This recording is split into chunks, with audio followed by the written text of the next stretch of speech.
இங்க ஹஸ்பண்ட் இல்லாத ஒரு லேடி வீட்டு வேலை செஞ்சு தன்னோட 2 குழந்தைங்களும் காப்பாத்திட்டு இருக்காங்க. இப்ப அவங்க வேலை செய்யற இடத்துல அங்க இருக்க குட்டி பையன் எப்பயுமே ஒழுங்கா சாப்பிடாம சாப்பாடை வேஸ்ட் பண்ணிட்டே இருக்கான். இப்ப அந்த லேடி தினமும் இவ்வளவு சாப்பாடு வேஸ்ட் ஆகுது சொல்லிட்டு மனசே இல்லாம சாப்பாடு டஸ்ட்பின்ல கொட்டிடுறாங்க. இப்ப அந்த வீட்டு லேடி அழுகி போன ஆப்பிள் எல்லாம் தனியா எடுத்து வச்சுட்டு வீட்டுக்கு போகும்போது எல்லாம் எடுத்துட்டு போகணும்னு சொல்றாங்க.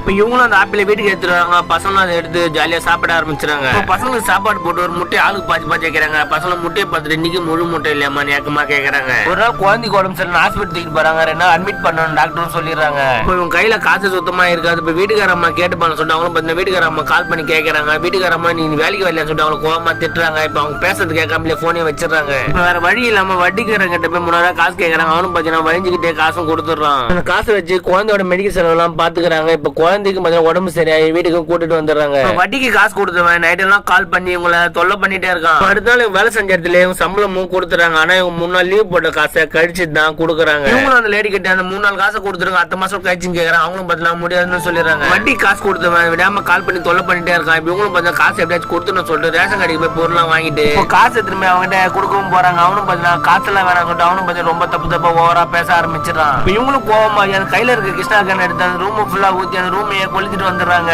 இதுக்கப்புறம் இந்த ஊர்லயே இருக்க வேணாம்னு சொல்லிட்டு அவங்களும் பார்த்தா குழந்தைங்க எல்லாம் கூட்டிட்டு அவங்க சொந்த கிராமத்துக்கு போயிடுறாங்க.